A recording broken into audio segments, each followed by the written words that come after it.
hanya dengan Rp15.000 per bulan, Anda telah turut berpartisipasi dalam menyebarkan dakwah bersama Tarbiyah Sunnah. Barakallahu fikum. Baik, bismillahirrahmanirrahim. Assalamualaikum warahmatullahi wabarakatuh. Alhamdulillahilladzi hadana lihadza wa ma kunna linahtadiya laula an hadanallah. Wa asyhadu an la ilaha illallah wahdahu la syarikalah iqraran bihi wa tauhidan wa asyhadu anna Muhammadan abduhu wa rasuluh sallallahu alaihi wa ala alihi wa ashabihi wa sallama tasliman mazida wa ba'd.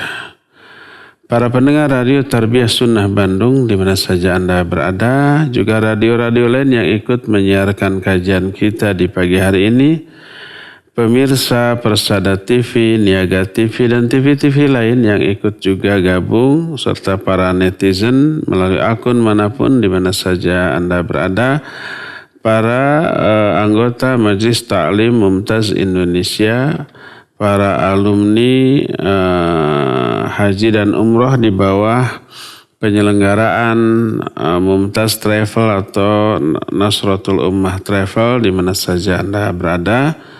Alhamdulillah kembali kita berjumpa untuk melanjutkan kajian kitab Ad-Da'u Wad-Dawa. Kita masih sedang berbicara tentang dampak buruk dari dosa dan maksiat.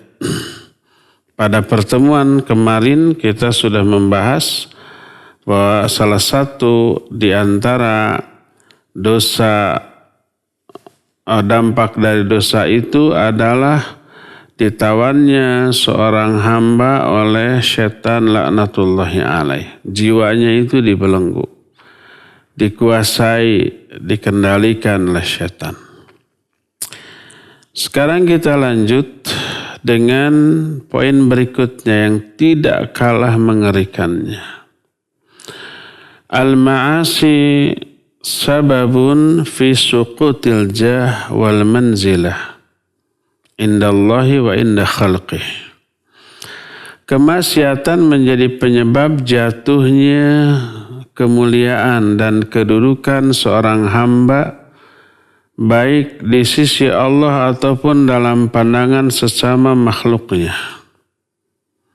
Berkata Imam Ibnu Qayyim, wa min uqubatiha suqutul jahi wal manzilah wal karamah indallahi wa inda khalqih. Di antara dampak buruk atau sanksi dari dosa dan kemaksiatan adalah jatuhnya kedudukan, kemuliaan, harga diri seorang hamba di sisi Allah ataupun di sisi makhluknya. Karena apa? Fa inna akramal khalqi indallahi atqahum wa aqrabahum minhu manzilatan atwa'uhum lahu. Karena orang atau makhluk yang paling mulia di sisi Allah adalah makhluk yang paling bertakwa. Orang yang paling dekat kedudukannya di sisi Allah adalah orang yang paling taat.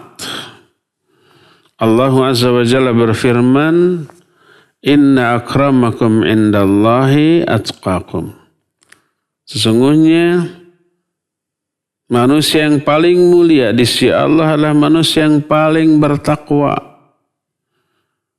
Dan manusia yang paling dekat kedudukannya dengan Allah adalah yang paling taat. Wa ala qadri ta'atil abdi lahu takunu manzilatahu indah. Maka kadar ketaatan seorang hamba menentukan kadar kemuliaan hamba tersebut di sisi Allah. Jadi mulia tidaknya seseorang, dekat atau jauhnya kedudukan seseorang di sisi Allah ditentukan oleh nilai ketakwaan. Sedangkan takwa maknanya adalah menjaga diri dari dosa dan maksiat. Menjaga diri dari pelanggaran terhadap larangan Allah. Menjaga diri dari mengabaikan perintah Allah Azza wa Jalla. Itu takwa. Takwa itu imtithalu awamirih wajtinabu nawahih. Melaksanakan seluruh perintah Allah, melanggar seluruh menjauhi seluruh larangannya. Makin jauh dari dosa dan maksiat, makin takwa, makin mulia dia. Makin hebat pelaksanaan perintah Allah Azza wa Jalla, makin tinggi kedudukannya, makin mulia dia, makin dicintai oleh Allah Azza wa Jalla. Sebaliknya, فَإِذَا عَصَاهُ وَخَالَفَ أَمْرَهُ سَقَطَ مِنْ عَيْنَيْهِ.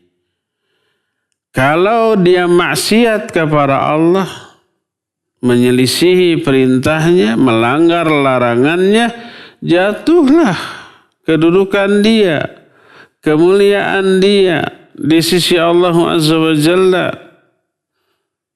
Maka yang tadinya dicintai menjadi dibenci.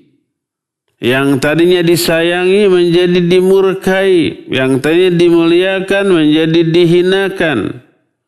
Kalau sudah dihinakan oleh Allah, nggak akan ada orang yang memuliakan dia. Wa may yuhinillah fama lahu min mukrim. Siapa yang dihinakan oleh Allah, tak ada seorang pun yang akan memuliakannya. Kalau orang itu sudah jatuh kedudukannya di mata Allah, jatuh pula kedudukannya di mata makhluk. Karena Allah Subhanahu wa ta'ala, innallaha idza ahabba 'abdan da'a Jibril. Allah itu kalau sudah mencintai seorang hamba, Allah akan memanggil Jibril. Lalu Allah berkata, inni uhibbu fulanan fa'ahibbuh. Aku sudah mencintai si fulan tuh. Cintai pula si fulan olehmu. Aku sudah memuliakan si fulan, muliakan si fulan olehmu. Fayuhibbuhu Jibril. Maka Jibril pun mencintai si fulan. Lalu apa yang terjadi setelahnya? Jibril lalu mengumumkan hal ini di hadapan para malaikat yang ada di langit. Dia berseru, innallaha ahabba fulanan fa'ahibbuhu. Allah sesungguhnya telah mencintai si fulan. Cintai pula si fulan olehmu. Fa'ahabbu. Lalu mereka pun mencintai si fulan tersebut. Sampai si fulan ini diterima oleh seluruh makhluk penghuni langit dan penghuni bumi. Ini efek dari kecintaan Allah kepada si hamba, dan itu diakibatkan karena ketakwaannya. Akhirnya dia dimuliakan oleh Allah, oleh para malaikatnya, dan oleh seluruh makhluk penghuni bumi.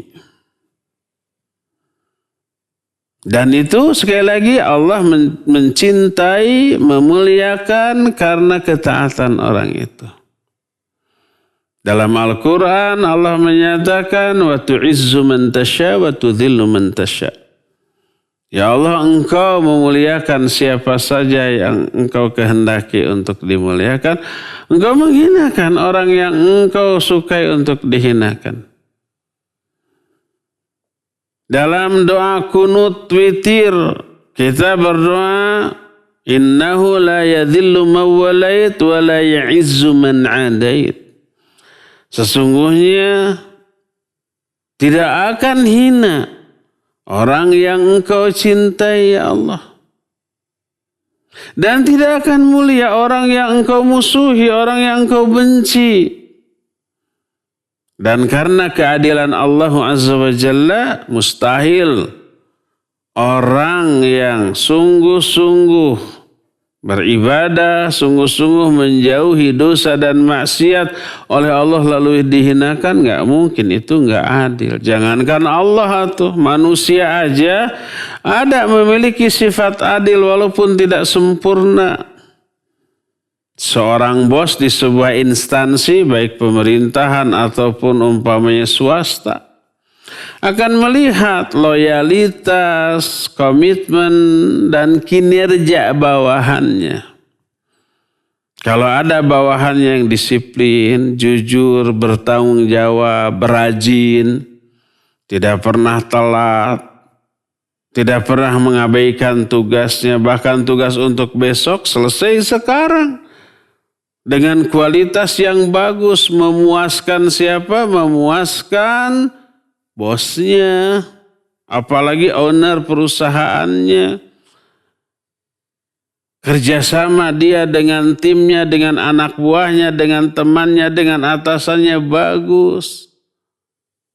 Apa yang dilakukan oleh si bos, orang itu akan diberi posisi, jabatan, promosi, dinaikkan. Dinaikkan jabatannya, posisinya, naik gajinya, naik fasilitasnya. Terus begitu, semakin berprestasi semakin dinaikkan dia. Sebaliknya kalau umpamanya ada karyawannya, anak buahnya yang kalau datang telat, jam 8 harus sudah di kantor, jam 10 baru nongol, absen. Kerjanya apa? Buka laptop, buka komputer, cuma browsing, cuma baca berita, cuma nyetel YouTube, cuma main game. Termonitor oleh CCTV umpamanya. Pekerjaannya nggak beres, numpuk, dibiarkan. Harusnya jam 4 atau jam 5 pulang, ini asar pulang gitu ya. Tidak amanah, tidak bertanggung jawab. Mungkin nggak orang ini naik posisinya? Enggak.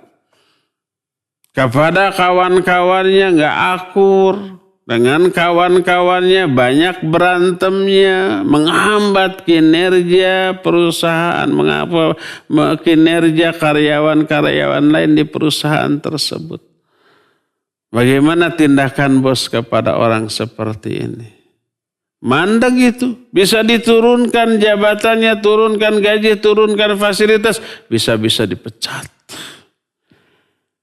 Itu orang loh. Orang punya sifat adil memperlakukan bawahan. Ini Allah apalagi yang maha adil. Yang keadilannya sempurna. Allah punya rules. Punya aturan, Allah punya syariat. Siapa yang loyal kepada aturannya, kepada syariat, melaksanakan dengan sungguh-sungguh, perintahnya dilaksanakan, kemudian larangan-larangannya dijauhi, Allah akan angkat kemuliaan orang itu. Kedudukannya, kemuliaannya, kecintaan Allah kepada mereka, Allah akan tumpahkan. Lalu Allah pun akan mengkondisikan hati makhluk lainnya untuk mencintai dia juga. Itulah sifat adil Allah dalam memperlakukan hamba-hambanya.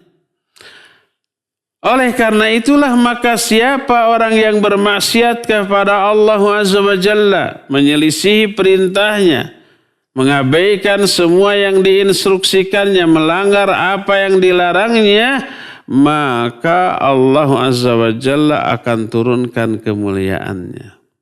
Akan Allah rendahkan, akan Allah hinakan.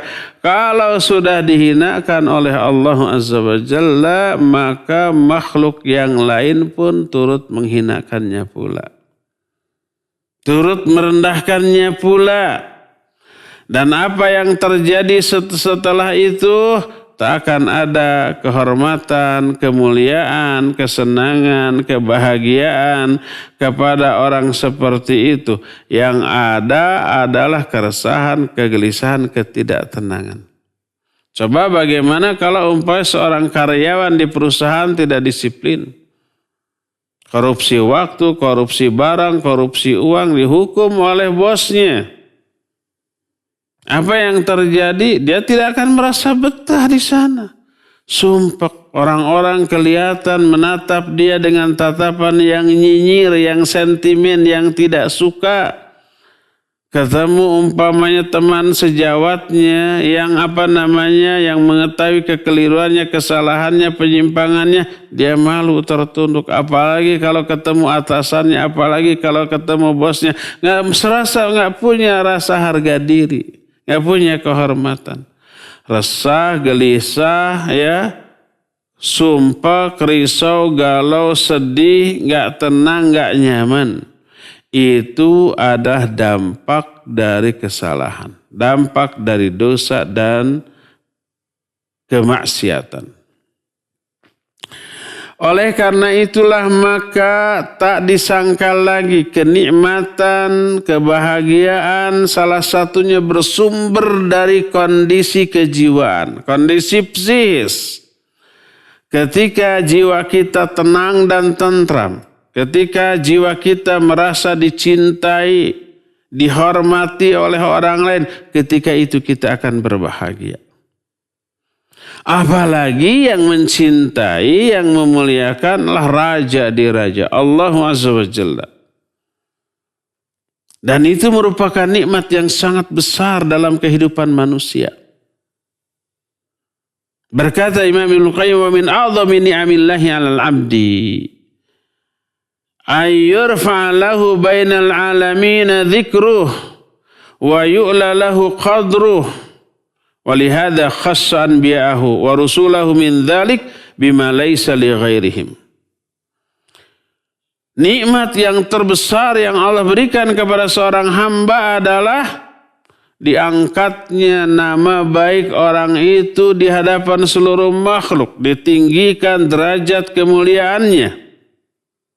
Oleh karena itu Allah menghususkan para nabinya, para rasulnya dalam hal tersebut yang tidak Allah berikan kepada makhluk lain. Di kalangan manusia muslim yang paling dimuliakan oleh semua kalanganlah para nabinya, para rasulnya. Ada yang lebay juga, ada yang berlebih-lebihan dalam mengkultuskan, memuliakan para nabi sampai ada yang menyembahnya, ada yang mempertuhankannya seperti umpai Uzair, seperti Nabi Isa, bahkan Nabi kita Muhammad SAW pun ada yang menyembahnya.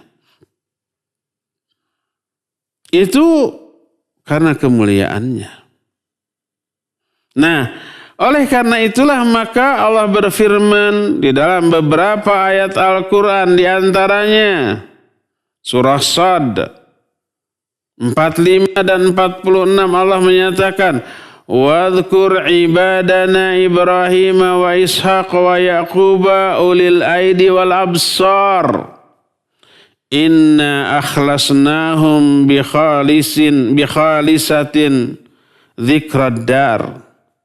Kata Allah Azza wa Jalla, ceritakan olehmu tentang hamba-hamba kami yang soleh, yaitu Ibrahim, Ishak, Yakub, ulil aidi wal absar, orang-orang yang memiliki kekuasaan atau kekuatan dan ilmu, orang-orang yang taat, ibadah, kebaikan, amal soleh. Inna akhlasnahum bi khalisatin dzikrad dar. Kami memberikan kehususan kepada mereka dengan kehususan yang tidak Allah berikan kepada orang lain, yaitu dzikrad dar, sebutan yang baik di negeri ini.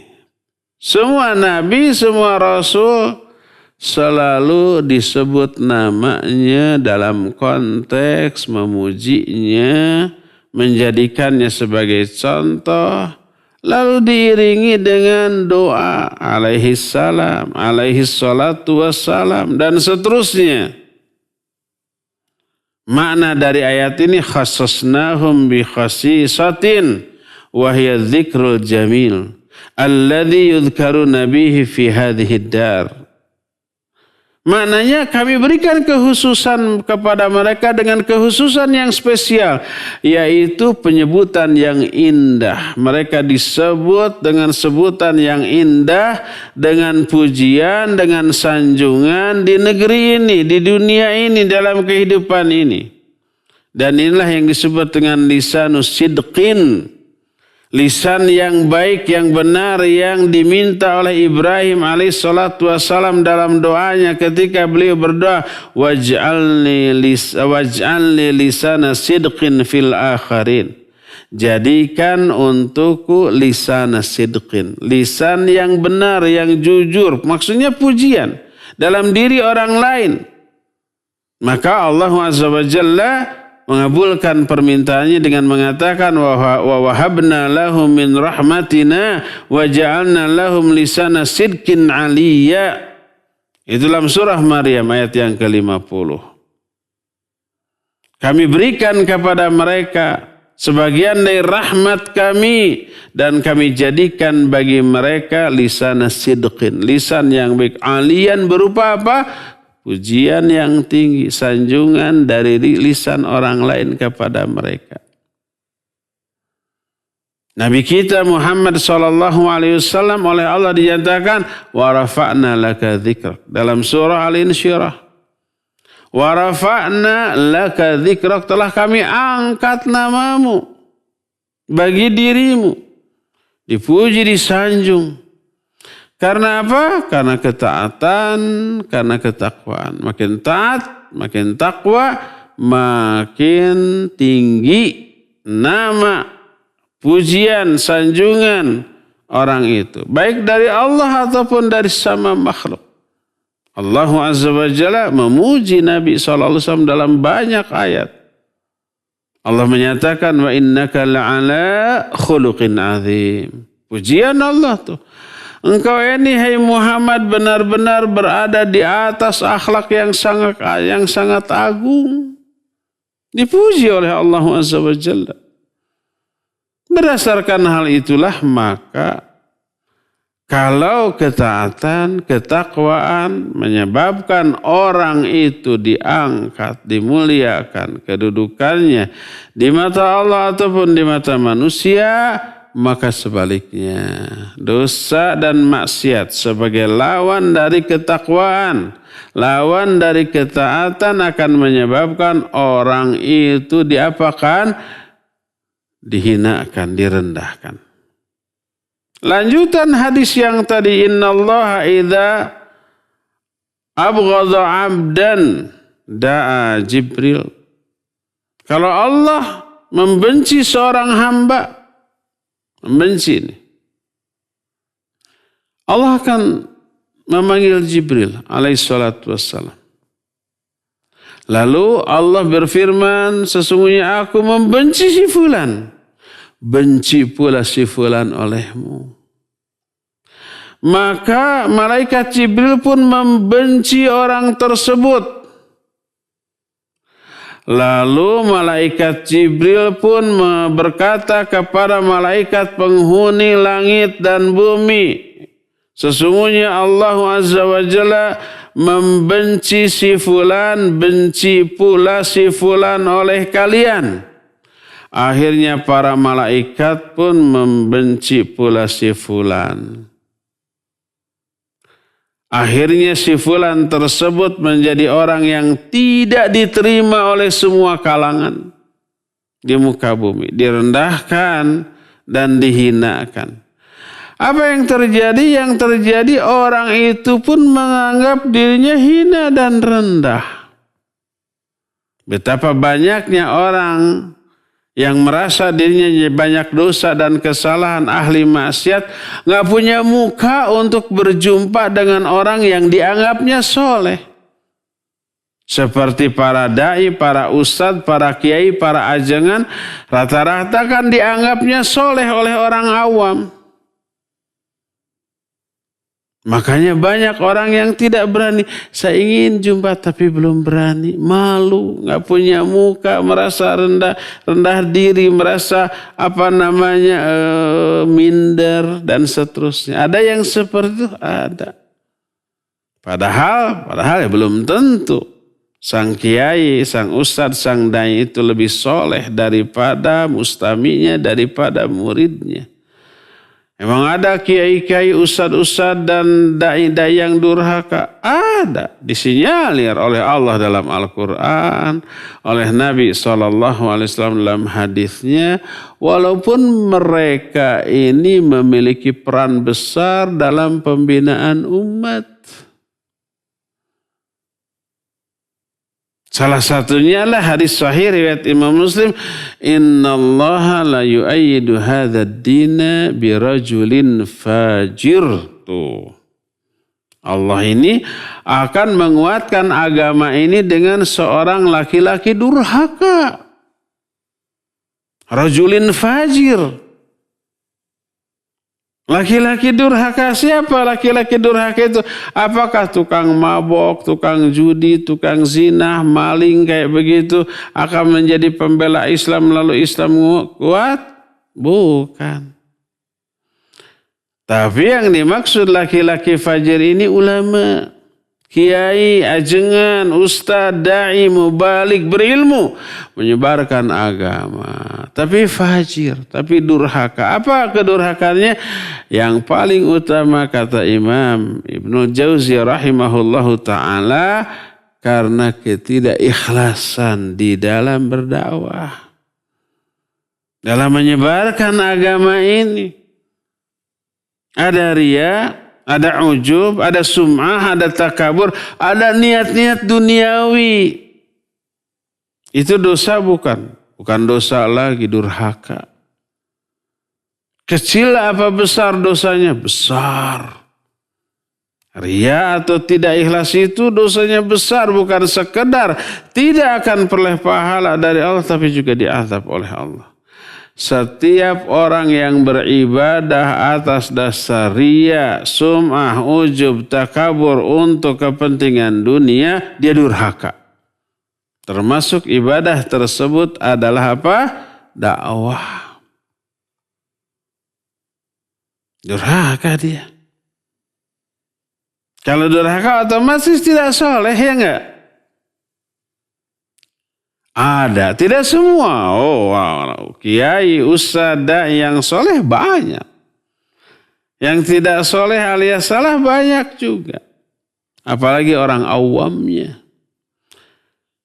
Nah, kemuliaan ilmu dan amal menyebabkan orang itu mulia. Sampai orang yang berdosa pun tidak punya muka untuk berjumpa.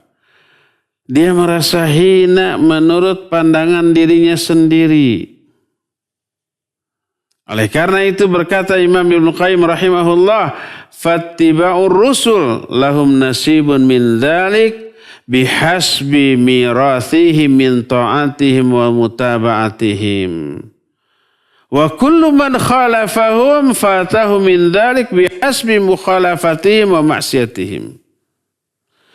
Seluruh pengikut para rasul, para nabi memiliki bagian dari kemuliaan sesuai dengan kadar ketaatan mutabaah yang mereka warisi. Ilmu yang mereka terima dari para nabi dan para rasul, lalu diamalkan, ditaati, diikuti, itu akan menyebabkan dia memperoleh bagian kemuliaan. Dari kemuliaan yang telah Allah berikan kepada para nabi dan para rasul. Makin banyak ilmu yang mereka ambil dari para nabi, para rasul, makin banyak mereka taat, mengikuti, makin banyak kemuliaan yang akan mereka peroleh dari Allah Azza wa Jalla. Al-ulama warasatul anbiya wa innal anbiya lam yuwarithu dinaran wala dirhaman wa innama warathul ilma faman akhadahu akhadha bihadin wafir. Para ulama itu ahli waris para nabi. Ahli waris itu yang menerima warisan. Para nabi adalah pewaris. Pewaris itu yang memberi warisan. Ingat, dalam menerjemahkan hadis ini jangan terbalik. Ulama adalah pewaris para nabi. Salah. Kalau pewaris berarti yang memberi warisan dong kepada para nabi. Yang memberi warisan pewaris, yang menerima warisan ahli waris. Al-ulama warathatul anbiya. Para ulama itu ahli waris para nabi. Wa innal anbiya lam yuwarithu dinaran wal dirhama. Sedangkan para nabi, para rasul tidak memberi warisan berupa dinar atau dirham. Tidak mewariskan uang, rupiah, dolar, real, dan yang sejenisnya, enggak. Wa innama warathul ilma. Mereka hanya mewariskan ilmu dan amal dari ilmu itu. Faman akhadahu akhadha bihadin wafir. Siapa orang yang sudah mengambil warisan para nabi tersebut, ilmunya dan amalnya, berarti dia sudah memperoleh bagian yang banyak dari kemuliaan yang Allah berikan kepada para nabi, para rasul tersebut.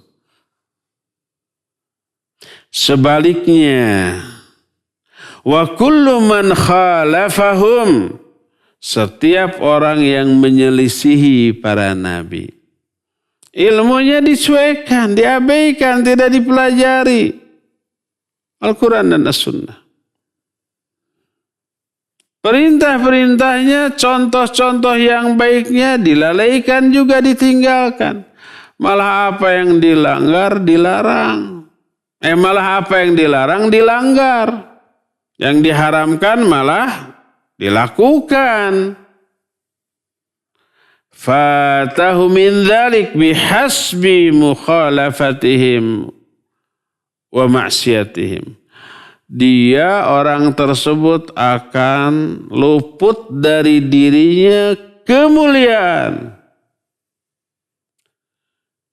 sesuai dengan kadar penyimpangannya dan kemaksiatannya. Makin menyimpang jauh, makin maksiat, makin jauh dari kemuliaan. Kalau makin jauh dari kemuliaan, ya jelas makin dekat kepada kehinaan. Makin hina dia. Dari sinilah kita memahami bahwa dosa dan maksiat menyebabkan kehinaan yang akan dialami oleh si hamba. Hina dalam pandangan Allah, hina dalam pandangan sama manusia, bahkan hina dalam pandangan dirinya sendiri. Aduh, saya merasa hina, sampai minder, sampai untuk beribadah, berdoa juga kepada Allah nggak percaya diri. Mau ke masjid malu, aduh banyak dosa. Mau hadir di pengajian, aduh malu, saya ahli maksiat. Mau ketemu orang-orang yang dianggapnya ahli ibadah, Allah saya minder. Mau berdoa kepada Allah, menadahkan tangannya, meminta kepada Allah, nggak percaya diri. Apa Allah akan mendengar jeritan saya? Apa Allah akan mengabulkan doa dan permintaan saya? Gak percaya diri, akhirnya tidak berdoa. Karena meyakini doanya tidak dikabul. Merasa dirinya hina. Itu akibat dari dosa. Walaupun ini salah, ini keliru, sebesar apapun dosa dan maksiat yang kita lakukan, maka jangan menghalangi kita untuk berdoa, untuk beribadah, untuk sholat ke masjid, untuk berjumpa orang-orang soleh, untuk bertanya kepada orang-orang yang berilmu. Nggak boleh itu semua, rasa minder tadi, merasa hina tadi akibat dosa dan maksiat menghalangi dari semuanya itu. Bahkan harus semakin mendorong diri, memotivasi diri. Duh, saya banyak dosa dan maksiat, makanya mau minta ampunanlah kepada Allah. Sebab tidak ada yang bisa mengampuni dosa saya selain Allah SWT. Akhirnya lebih sering dia berdoa. Dan isi doanya lebih banyak tobat, lebih banyak istighfar, lebih banyak minta ampunan, lebih banyak minta dihapuskannya dosa. Lebih banyak minta diselamatkan dari azab kubur dan azab neraka. Karena dia yakin dosa dan maksiatnya itu akan mengundang murka Allah, azab kubur, azab di neraka, laknat dan seterusnya. Minta kepada Allah SWT. Jangankan kepada Allah atau orang, kepada manusia di dunia berbuat salah sering minta ampun. Coba tuh copet. Sudah nyopet ketahuan, kemudian umpamanya dihakimi masa, ampun minta selamat, kan gitu ya. Demikian juga yang lebih dari copet, umpamanya maling, umpamanya jamret, penodong, umpamanya perampok, ketahuan, ketangkap, dihajar, ampun, minta ampun. Agar selamat dari murka dan azab. Itu ke orang berani meminta ampunan atas dosa dan kesalahannya. Apalagi kepada Allah yang Ghafurur Rahim. Jangan terhalang oleh dosa untuk minta ampunan, untuk berdoa kepada Allah SWT. Untuk ruku dan sujud agar dosa ini dihapus, agar kesalahannya ini diampuni oleh Allah SWT. Tapi karena kekeliruan dalam memahami syariat, terutama sifat-sifat Allah SWT.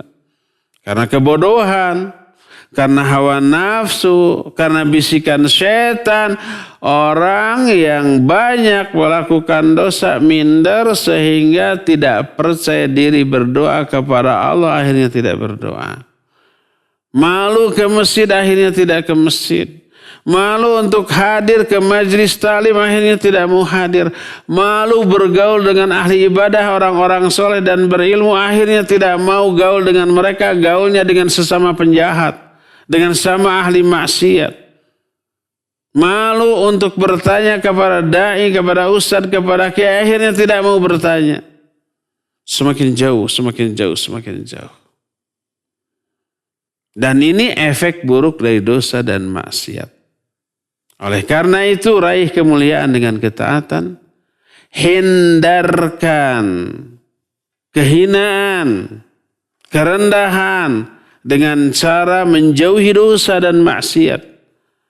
Raih kedudukan yang tinggi dalam pandangan Allah dan dalam pandangan sama makhluk dengan ketakwaan kepada Allah Subhanahu wa taala. Ya, inilah penjelasan kita tentang salah satu dampak buruk dari dosa dan maksiat, yaitu bahwa dosa dan maksiat menjadi penyebab jatuhnya kemuliaan seorang hamba baik di mata Allah ataupun dalam pandangan sesama makhluk, bahkan dalam pandangan dirinya sendiri. Ya, cukup penjelasan kita sampai di sini dan kita masuki sesi tanya jawab.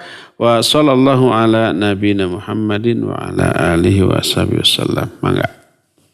Ya, syukran Ustaz atas pembahasan kitab Ad-Da'wah ini dalam kesempatan pagi hari ini.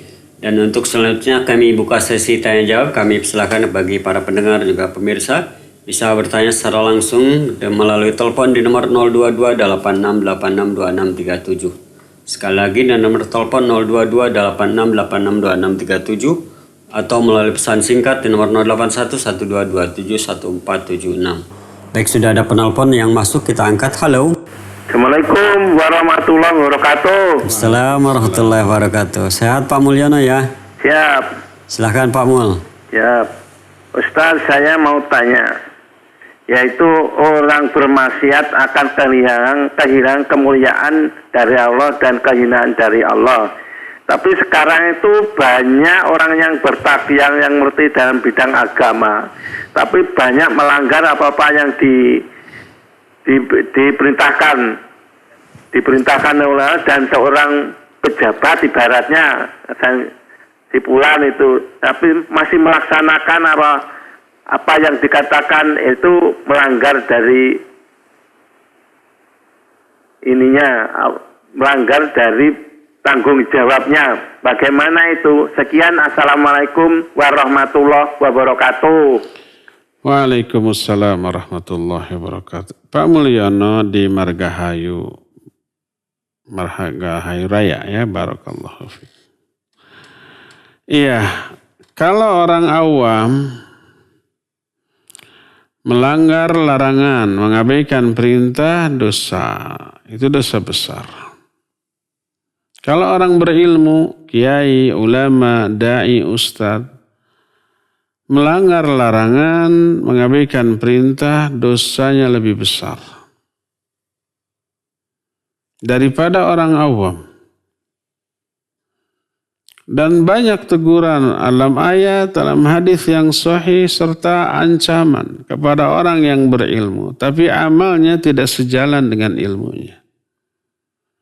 Allah Azza wa Jalla berfirman, "Atamuruna an-nasa bil birri wa tansawna anfusakum wa antum tatlunal kitab." Afala taqilun? Apakah kamu menyuruh orang lain untuk berbuat baik tapi kamu sendiri melupakan dirimu sendiri? Padahal kamu baca kitab. Afala taqilun, di mana akalmu tuh? Kamu nggak mikir tuh. Dalam surah As-Saff ayat 2 dan 3 Allah menyatakan, "Ya ayyuhalladzina amanu lima taquluna ma la taf'alun. Kabura maqtan 'indallahi an taqulu ma la taf'alun." Hai orang-orang yang beriman, kenapa kamu mengatakan apa yang tidak kamu lakukan? Kenapa kamu mengatakan apa yang tidak kamu lakukan? Lima taquluna ma la taf'alun. Kabura maqtan 'indallah. Sungguh besar kebencian, kemurkaan di sisi Allah kalau kamu mengatakan apa yang tidak kamu lakukan. Jadi orang yang tidak sejalan antara ilmu dan amal ditegur keras oleh Allah Azza wa Jalla. Dalam hadis sahih riwayat Imam Muslim, nanti di hari kiamat di neraka ada orang yang berlari-lari, berputar-berputar, berkeliling-keliling sambil ususnya terburai. Ususnya itu perutnya belah, terburai ususnya, dia muter-muter. Ditonton oleh semua ahli neraka. Dan orang ini ma'ruf, masyhur.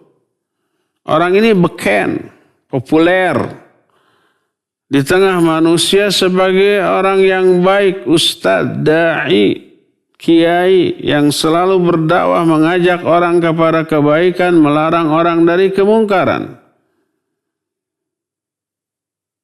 Orang ini kaceluk kaun-aun kakoncara kajana pria. Sebagai orang baik, sebagai orang berilmu, sebagai da'i yang selalu berdakwah dalam kehidupannya. Tapi masuk ke dalam neraka dalam keadaan usus terburai, berlari-lari. Waliyadzubillah. Lalu orang-orang berkata, "Ya fulan ma sya'nuk? Alam ta'murna bil ma'ruf wa tanhana 'anil munkar?" Wahai fulan, ada apa denganmu? Bukankah dulu waktu di dunia kamu orang yang suka memerintahkan kami kepada kebaikan dan melarang kami dari kemungkaran? Tukang amar ma'ruf nahi munkar, tukang dakwah, tukang ceramah, tukang menasihati orang lain. Tapi kenapa ke neraka dalam keadaan sangat-sangat mengenaskan seperti itu? Penghuni neraka lain tidak seperti itu. Dia menjawab, "Bala, ya. Kuntu amartukum bil ma'ruf wa lam ahtih. Wa nahaitukum anil munkar wa ahtih." Kata orang ini, ya benar. Dulu aku suka memerintahkan kalian kepada kebaikan. Tapi aku sendiri tidak melakukannya. Tidak melakukan kebaikan itu. Dan dulu aku melarang kalian dari kemungkaran. Tapi aku sendiri masih melakukan kemungkaran tersebut. Waliyadzubillah. Semoga Allah menyelamatkan kita, ustadz-ustadz kita dari kondisi seperti ini. Menganugerahkan hidayah dan taufik agar bisa selaras antara ucapan dan amalan, antara yang didakwahkan dengan yang diamalkan, ya. Jadi demikian Pak Mulyono, wallahu a'lam bishawab. Silakan. Syukran Ustadz atas jawaban yang disampaikan. Untuk selanjutnya kami silakan bagi yang akan bertanya secara langsung kepada Al-Ustadz bisa menghubungi kami dengan nomor telepon 02286862637. Silakan yang lainnya. Ya, pertanyaan melalui pesan singkat Ustadz ada dari Ibu Lina Assalamualaikum Pak Ustadz, mau nanya kalau jawaban sholat duha atau mengaji atau melaksanakan amalan sunnah di jam kerja boleh tidak ya? Nuhun. Iya, boleh enggak ketika jam kerja kita melakukan amalan sunnah baik duha, baca Al-Quran, zikir, dan seterusnya? Tidak boleh. Karena kata orang Sunda, dia morojula ngalepaskeun pesing, cul dog tinggal igel. Dia memburu yang sunnah dengan meninggalkan yang wajib. Pada jam kerja dia punya kewajiban yaitu bekerja sesuai dengan kontrak yang telah dia buat. Dia umpamanya ya, waktu bekerja sudah nandatangi kontrak. Digaji sekian, fasilitas demikian, tapi jam kerjanya sekian, pekerjaannya anu. Jam 8 masuk, jam 4 keluar. Ketika di jam kerja harus mengerjakan ini. Itu wajib bagi dia. Nah, lalu dia tidak melaksanakan kewajiban, lalu mengambil amalan yang sunnah. Berupa apa? Berupa sholat duha. Berupa baca Al-Quran. Berupa baca buku, itu hukumnya semuanya sunnah. Yang wajibnya sebagai pekerjanya ditinggalkan, maka tidak boleh. Itu hukum asal. Tidak boleh melakukan sholat sunnah di jam-jam kerja yang harus dia bekerja di sana. Seorang guru lagi ngajar jam segini, murid-muridnya ada. Murid-murid nih kerjakan ini soal nih, truk bapak mau sholat duha dulu. Nggak boleh. Karena wajib bagi dia berada di kelas untuk mengajar. Tidak boleh meninggalkan kewajiban untuk mengejar hal yang sifatnya atau hukumnya sunnah. Itu hukum asal. Nah sekarang pertanyaan bagaimana kalau tidak ada pekerjaan? Nganggur gitu ya, manyun, ngalamun, duduk di sana, tidak ada pekerjaan.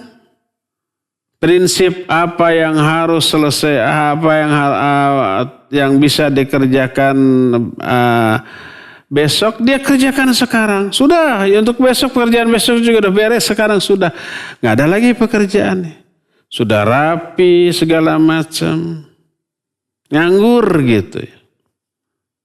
Boleh nggak baca Al-Quran? Boleh nggak sholat duha? Boleh nggak baca buku yang bermanfaat seperti buku-buku tauhid, buku fiqih? Nah, kalau demikian maka lapor ke bosnya, ke atasannya. Dia bilang, Pak, saya sudah pekerjaan sudah beres. Untuk pekerjaan besok sudah selesai. Saya selesaikan sekarang. Nggak ada lagi itu. Saya nganggur. Di ruangan saya selesai ngantuk. Nggak ada lagi yang harus dikerjakan. Boleh nggak saya sholat duha? Boleh nggak saya baca Al-Quran? Boleh nggak saya baca buku? Kata bosnya, oh enggak, ini nih kerjakan yang lain. Ada umpamanya. Atau bantu tuh si Anu lagi kebingungan. Mungkin ada begitu. Ini bukan tugasmu, bukan tanggung jawabmu. Tapi si Anu lagi kelimpungan, bantu tuh. Jangan sampai, itu bukan tugas saya Pak. Jangan. Karena apa? Tersendatnya dia bisa mengganggu kinerja secara keseluruhan. Mengganggu umpamanya kelancaran dari tugas semua bidang di perusahaan tersebut. Dengan dibantu dilancarkan. Mungkin nanti ada bonus. Ada reward untuk itu. Ya. Seperti itu. Jadi lebih baik kalau umpama pekerjaan semua sudah beres. Lirik yang lain.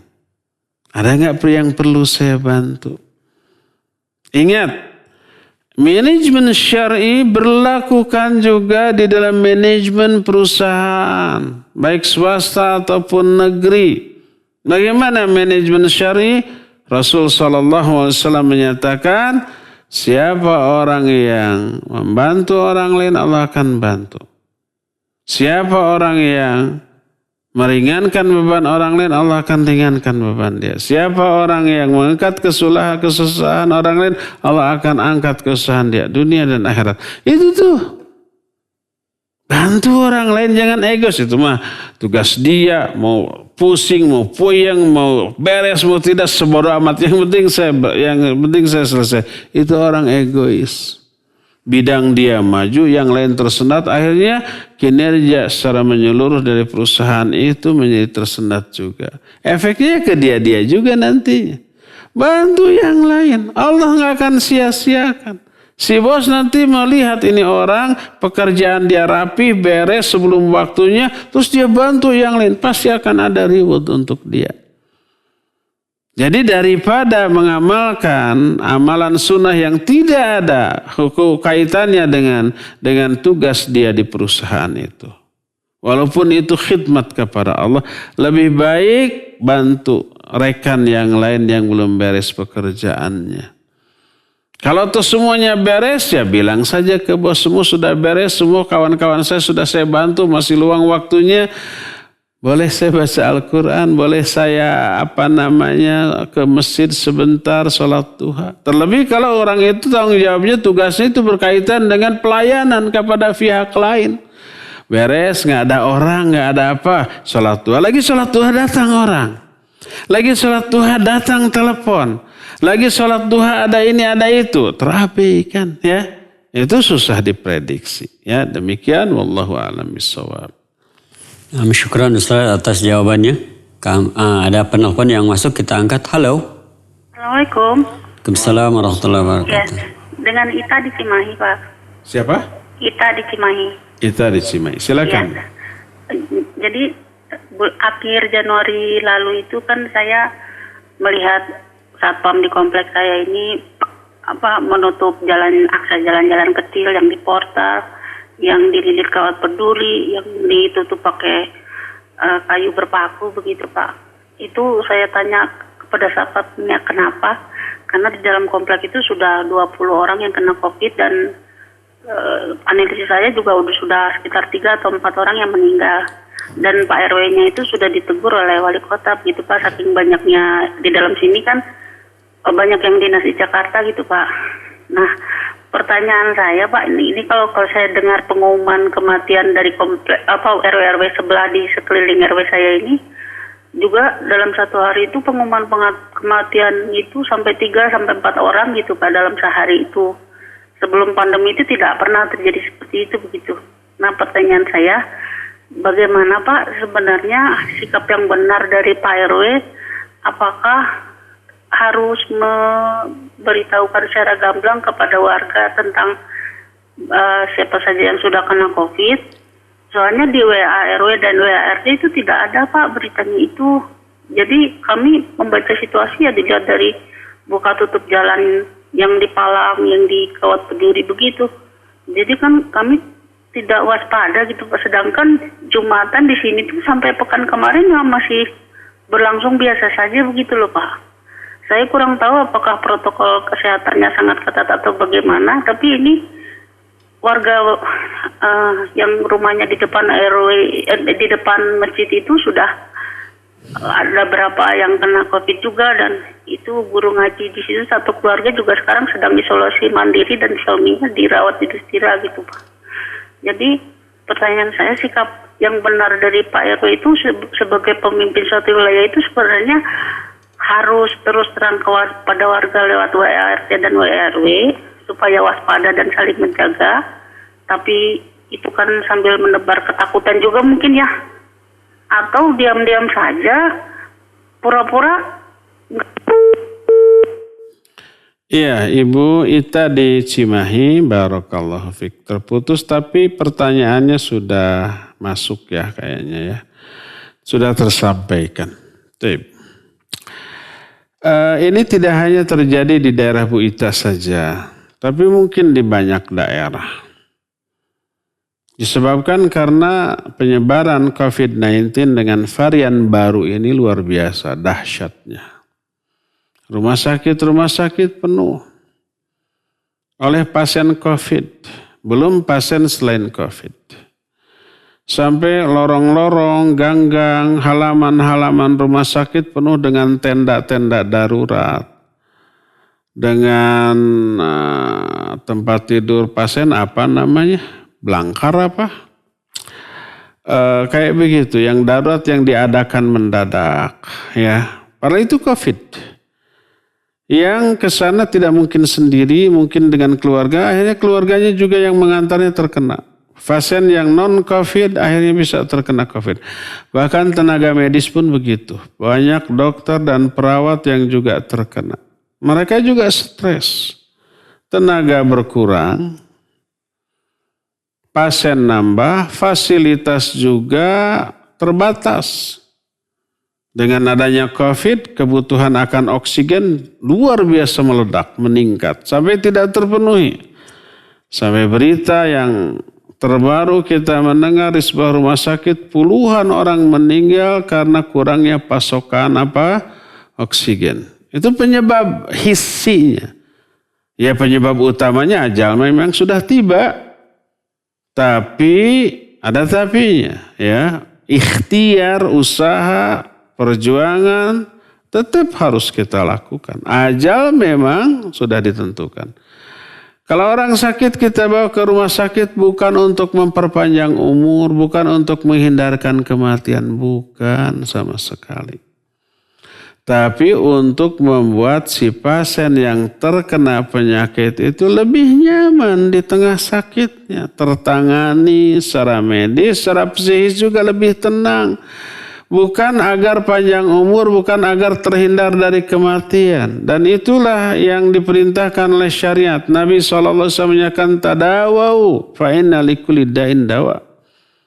Berobat kalian kalau sakit. Karena setiap penyakit itu ada obatnya. Nabi SAW memerintahkan. Berobat itu tidak bertolak belakang dengan sikap tawakal. Nah, termasuk COVID ini takdir Allah bukan? Iya, takdir Allah. Apapun penyebabnya. Bagi orang mukmin ini ujian. Bagi orang durhaka ini azab. Ya, apapun penyebab ini takdir Allah Azza wa Jalla. Iya. Tapi wajib kita ikhtiar untuk menghindarinya. Agar kita tidak terpapar. Menerapkan 4M yang sudah ditetapkan oleh pemerintah. Kemarin-kemarin 3 sekarang, bukan 4, 5 ya. Menjaga jarak, memakai masker, mencuci tangan. Apalagi 2 lagi yang lainnya. Dan seterusnya pokoknya malah ya. Itu ikhtiar yang termasuk bagian dari tawakal. Jangan salah kaprah dalam mendapatkan tawakal. Kita tawakal kepada Allah, yulah. Walaupun ada COVID di sini, ada virus, tawakal saja kepada Allah tidak akan kena. Enggak, itu salah, keliru. Harus ada usaha ikhtiar untuk menghindari. Allah menyatakan, wala tulqu bi'aidikum ila tahlukah. Jangan kamu jerumuskan dirimu ke dalam kebinasan. Firra minal mazdum firaraka minal asad. Lari kamu, jauhi kamu wabah sebagaimana kamu menjauhi apa? Menjauhi singa. Lari, menghindari dari singa. Gitu ya. Jangan kata Nabi SAW campurkan unta yang sehat dengan unta yang sakit. Nanti akan terkena. Itu unta loh. Ini apalagi orang. Ya. Nah, dengan meledaknya kasus COVID-19 di semua tempat, termasuk di kita, maka ada langkah real nyata. Pemerintah sekarang menetapkan istilah baru pengganti PSBB, namanya PPKN. PPKM. Pemberlakuan pembatasan kegiatan masyarakat darurat. PPKM. Kalau di Sunda ada yang memelesetkan PPKM tapi HP-kan pamajikan kami toha. Susah diterjemahkannya. Jadi ya itu satu ikhtiar yang tidak bisa tidak bisa dipisahkan dari tawakal, sikap tawakal kita. Tawakal dilakukan setelah ikhtiar yang real dan nyata. Nah, ikhtiarnya itu salah satunya dengan lockdown. Dengan menutup akses jalan masuk dan jalan keluar. Tapi ada tapinya, tetap bisa masuk keluar. Dan ada harus satu, kita kan kadang-kadang harus keluar untuk sesuatu yang sifatnya daruri. Nah, ketika masuk keluar dalam keadaan darurat, terapkan 5M tadi, pakai masker, jaga jarak, menghindari kerumunan, pakai hand sanitizer dan seterusnya itu ya. Jadi si pintunya tidak ditutup permanen, dipaku, kemudian apalagi pakai kawat-kawat berduri. Nanti kalau ada orang keluar masuk karena darurat gimana? Ya, bisa tetap dikeluar masuk tapi dijaga secara ketat. Yang tidak berkepentingan di luar penghuni jangan masuk. Pedagang ya atau pengamen kayak gitu dia dilarang masuk. Nah. Terus termasuk juga PPKM ini berlaku dalam rumah ibadah, masjid atau gereja atau yang lain, termasuk masjid. Jadi adanya anjuran untuk tidak sholat ke masjid bukan anti agama, tapi menerapkan salah satu kaidah dalam beragama. Orang itu kalau ada hujan juga boleh sholat di rumah. Tidak dosa, pahalanya tetap sama dengan pahala sholat di masjid. Padahal hujan ini tidak mengancam nyawa, ya enggak? Ini ada ancaman terhadap nyawa, lebih kuat uzurnya daripada hujan. Sholatlah di rumah, termasuk sholat Jumat, sholatlah di rumah. Kalau di daerah kita sudah masuk zona merah, apalagi zona hitam, terus masjidnya tidak menerapkan prokes yang ketat. Rapat safnya, kemudian tidak pakai masker ya, hand sanitizer tidak bisa menolong.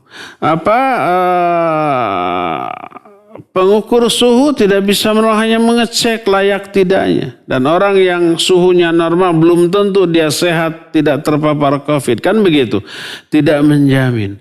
Kalau umpamanya di masjid tersebut sudah masuk zona merah, apalagi zona hitam, prokes tidak diterapkan, lebih dari 50% isi dari masjid itu umpamanya full sampai di luar-luar, maka kita sebaiknya tidak ke sana. Salatlah di rumah, dijamin tidak dosa. Ada uzur syar'i yang kuat, melebihi dari kuatnya uzur hujan. Pahala salat di masjid tetap kita dapatkan. Dan aparat yang berwenang karena adanya aturan undang-undang atau pemerintah apalagi instruksi presiden seperti ini mestinya tidak diam. Tegur tuh masjid-masjid yang seperti itu ya.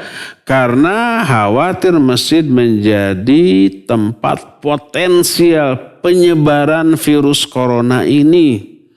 Karena salah kaprah dalam menerapkan konsep tawakal tanpa ikhtiar yang nyata. Oleh karena itulah aparat harus tegas kalau mendengar masjid pakai speaker begitu, ada sholawatan massal, ada pengajian massal, ada yasinan massal. Kita bukan anti sholawatannya, bukan anti pengajiannya, bukan anti ibadahnya, tapi khawatir karena keawaman orang menjadikan itu sebagai penyebab banyaknya orang yang terpapar COVID-19. Ya, bagaimana sikap RW? Ya, sikap RW pertama dia wajib menerapkan ikhtiar yang maksimal, prokes yang ketat sesuai dengan ketetapan pemerintah pusat. Yang kedua, tetap memberikan penyuluhan. Mau menakutkan, mau tidak efeknya, yang penting itu disampaikan. Daripada orang tidak takut, lalai, berani, akhirnya terkena. Ya, sikap menakut-nakutilah sikap yang syar'i selama caranya santun. Apakah syariat ada unsur menakut-nakuti, mengancam? Ya adalah. Karena siapa yang melanggar ini, ancaman neraka, ancamannya azab kubur, ancaman murka dan laknat Allah dan seterusnya. Itu ancaman diperlukan bagi orang-orang tertentu. Ya. Nah, apalagi ini bukan bersikap ancaman, tapi penjelasan walaupun memberi efek takut. Takut ini perlu agar orang waspada. Tanpa rasa takut orang berani, nekat, lalai akhirnya ya. Nah, terus bagaimana dengan orang-orang terpapar? Umumkan bukan aib, bukan menyebarkan aib. Pertama, agar orang mendoakannya.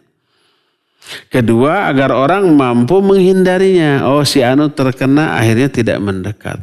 Ketiga, agar orang-orang membantunya. Oh, keluarga anu terkena pasti nggak bisa masak, pasti nggak boleh keluar. Jangan dibiarkan mereka itu peduli amat, akhirnya keluar jajan, beli makanan ke warung, orang warungnya terpapar. Orang warung terpapar, semua yang belanja sana kena nanti. Itu kalau dibiarkan orang yang terkena COVID, dibiarkan tidak dibantu, mereka lapar. Koordinir dengan RT dan RW setempat. Ini keluarga kena COVID, yuk kita bantu bergiliran. Siapa yang ngantar makan pagi, makan siang, dan makan malam. Siapa yang menyuplai obat-obatan. Ya, tetap komunikasi RT memantau Bapak yang terkena COVID. Bagaimana keadaannya sekarang? Tambah parah atau tambah baik atau tetap? Tindakan apa yang dibutuhkan, yang diperlukan? Begitu kerjasama. Jangan biarkan mereka menangani masalahnya sendirian. Akhirnya tetangganya cuek, RT RW cuek. Mereka harus makan, akhirnya keluar. Akhirnya jajan, beli ini, beli itu, akhirnya menularkan ke banyak orang. Ya, demikian Bu Ita di Cimahi. Wallahu a'lam bishawab. Silakan. Nah, syukron Ustaz atas jawabannya. Selanjutnya pertanyaan melalui pesan singkat dari Umu Bagus. Apa penyebab hati kita sulit menerima kebenaran, padahal hujah sudah datang kepada kita? Jazakallahu khairan. Iya, banyak penyebab selain adanya hasutan setan, ya. Nah, yang terutama adalah penyebab internal dari diri orang tersebut. Apa saja? Pertama, ini yang berkaitan materi kita, dosa dan maksiat. Dosa maksiat yang sering kita lakukan membuat hati keras. Dan kerasnya hati menyebabkan sulit untuk menerima wejangan, nasihat, dakwah, lantunan ayat, pedaran hadis, menerima kebenaran. Itu susah, ditutup. Khawatir terkena dengan ayat wa may yudlil fala hadiyalah. Siapa orang yang sudah disesatkan oleh Allah, tidak ada seorang pun yang mampu memberikan hidayah kepadanya. Bisakah kita memberikan penerangan kepada orang yang buta? Bisakah kita menuntun orang yang pincang? Nggak bisa. Dituntun dia nggak bisa jalan. Orang yang buta diberikan cahaya, percuma, nggak akan ada manfaatnya. Itu orang yang sudah disesatkan oleh Allah Azza wa Jalla, tak ada seorang pun yang mampu memberikan hidayah kepadanya. Efeknya apa itu? Ketika diberi nasihat, dia malah tersinggung. Dia merasa terhinakan dengan nasihat tersebut. Ya, karena keangkuhannya, karena arogansinya, karena ketakaburannya. Nasihat dianggap sebagai celaan dan hinaan yang memojokkan dia. Akhirnya marah, akhirnya benci kepada orang yang menasihatinya. Itu karena apa? Penyebab utamanya karena dosa-dosa dan maksiat. Apapun bentuk dosanya, terlebih dosa itu berpadu dengan ujub dan takabur. Ujub, takjub kepada diri sendiri, merasa diri hebat. Takabur, merasa dirinya besar. Karena merasa diri besar, karena merasa diri itu menakjubkan, dia merasa layak untuk dipuji, untuk diberi apresiasi. Pas melakukan kesalahan ditegur oleh orang, tersinggung berat. Makanya salah satu ciri nyata orang yang takabur, mereka menolak kebenaran. Berkata Nabi SAW, kata beliau, al-kibru batarul haq wa ghamtun nas. Takabur itu menolak kebenaran, menolak nasihat, menolak pedaran ayat, lantunan atau penjelasan hadis, pencerahan dari ahlinya, ditolak. Walaupun itu kebenaran. Hanya karena apa? Karena merasa dirinya terlalu besar, terlalu agung, terlalu luhur untuk disalahkan. Ketika ada yang menegurnya, ketika ada yang menasihatinya, dianggap sebagai hal yang memojokkan, hal yang merendahkan, hal yang menghinakan. Akhirnya dia marah. Jadi penyebab utamanya adalah karena dosa dan maksiat yang dia lakukan secara rutin. Ya, wallahu a'lam. Silakan. Nah, syukron Ustaz atas jawabannya. Ada pertanyaan kembali dari Arigi di Blitar, Jawa Timur. Bismillah, izin bertanya Ustadz. Ketika sedikit kesal, saya pernah berkata untuk tidak akan melakukan sesuatu hal tertentu. Namun jika ternyata saya ingin melakukan hal tersebut, apakah ini dikatakan berdusta atas omongan saya sendiri? Iya, barakallahu fiik. Penanya di Blitar tadi ya. Kalau perkataannya disertai sumpah, demi Allah umpamanya, saya bersumpah demi Allah tidak akan melakukan perbuatan tersebut. Kalau perbuatan tersebutlah perbuatan yang baik, maka tidak boleh kita bersumpah untuk tidak melakukannya. Langgar sumpah itu. Tapi kalau sumpah dilanggar, dia terkena apa? Terkena dam. Damnya apa ya? Saum 3 hari berturut-turut.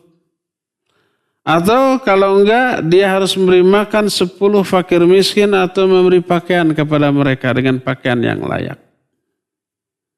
Karena Nabi SAW menyatakan demikian. Man halafa billah. Siapa orang yang sudah bersumpah dengan menyebut nama Allah, kemudian dia melihat melanggarnya lebih baik daripada melakukannya, langgarlah sumpahnya, bayarlah diatnya. Contoh umpamanya, kita kesal kepada seseorang, lalu kita bersumpah, demi Allah saya tidak akan menegur dia, tidak akan berbicara lagi kepada dia. Berbicara kepada dia baik apa buruk? Baik. Orang harus bertegur sapa, tidak boleh memusuhi. Memusuhinya adalah buruk. Tapi kita sudah bersumpah tidak akan menegurnya. Lalu kita baru menyadari bahwa itu salah. Langgar sumpahnya. Tegurlah dia, sapalah dia, silaturahmilah dengan dia, dan bayar diatnya. Bayar hukuman dari sumpahnya. Beri 10 fakir miskin makanan.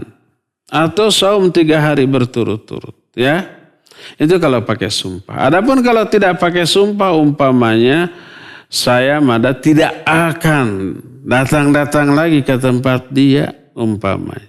Tidak akan ngomong lagi lah sama dia. Tapi tidak ada sumpah, maka tidak ada dam. Langgar saja omongannya, ya. Perbaiki sikapnya, kemudian berbicaralah dengan orang tersebut. Jadi kalau tanpa sumpah ya sudah langgar saja. Kalau tekad dia untuk tidak melakukan kebaikan, maka langgar. Lakukan kebaikan dan langgar. Kalau disertai dengan sumpah, maka bayar sumpahnya dengan memberi makan 10 fakir miskin atau dengan saum 3 hari berturut-turut. Wallahu a'lam. Silakan lagi. Nah, syukron Ustaz atas jawabannya. Ada pertanyaan kembali dari hamba Allah di Semarang. Ustaz, sebagai admin channel dakwah, kiat-kiat apa yang bisa dilakukan untuk menepis ria dan ujub yang terkadang terselip di dalam hati? Dan bagaimana mengetahui bahwa kita telah terjangkiti ria? Syukron Ustaz. Barakallahu fiik. Bagaimana caranya sebagai admin kita terhindar dari ria atau ujub atau yang sejenisnya? Perdalam tauhid, perkuat akidah, permantap iman. Semakin dalam tauhid kita, insya Allah kita akan semakin ikhlas dalam beribadah, dalam beramal soleh. Itu yang pertama, ya. Yang kedua ini, jangan lupa minta kepada Allah agar kita diikhlaskan. Banyak-banyaklah berdoa. Allahumma ati nafsi taqwaha wa zakkiha anta khairu man zakkaha anta waliyuha wa maulaha. Ya Allah, berikan kepada jiwa saya ketakwaannya. Sucikan jiwa saya, ya Allah. Itu berdoa meminta kepada Allah SWT. Kalau enggak hafal doanya dalam bahasa Arab dari ayat dari hadis, sudah dengan bahasa Indonesia, bahasa Sunda atau bahasa Jawa, kan orang Blitar tadi ya. Bukan orang Semarang, bahasa Semarang, bahasa Jawa. Silakan. Minta agar Allah menjaga hati kita dari riya, dari ujub dan yang sejenisnya. Itu kiat yang kedua. Ya. Kiat yang ketiga, kalau bisa coba memakai kunyah. Hindarkan menyebut nama. Hindarkan memajang foto-foto pribadi dan video-video pribadi. Umpamanya kita men-shoot kegiatan kita ketika kita sedang menulis di komputer, di laptop, sedang mengedit, sedang berbicara begitu. Ada film kita di sana, hindarkan. Jangan sampai kata orang Sunda mah goong nabeh maneh. Gong memukul dirinya sendiri. Agar suaranya kedengaran, dia pukul dirinya sendiri. Dalam peribahasa itu disebut goong nabeh maneh. Artinya dia mengekspos dirinya sendiri agar dikenal sebagai orang baik. Sebagai orang yang punya kiprah.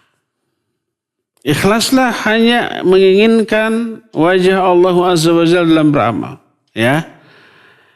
Nah ini yang ketiga. Hindarkan yang seperti itu. Keempat. Jangan lupa untuk selalu memberi nasihat. Untuk meminta nasihat. Dari orang-orang yang layak untuk dimintai nasihat. Hubungi ustadz-ustadz terdekat.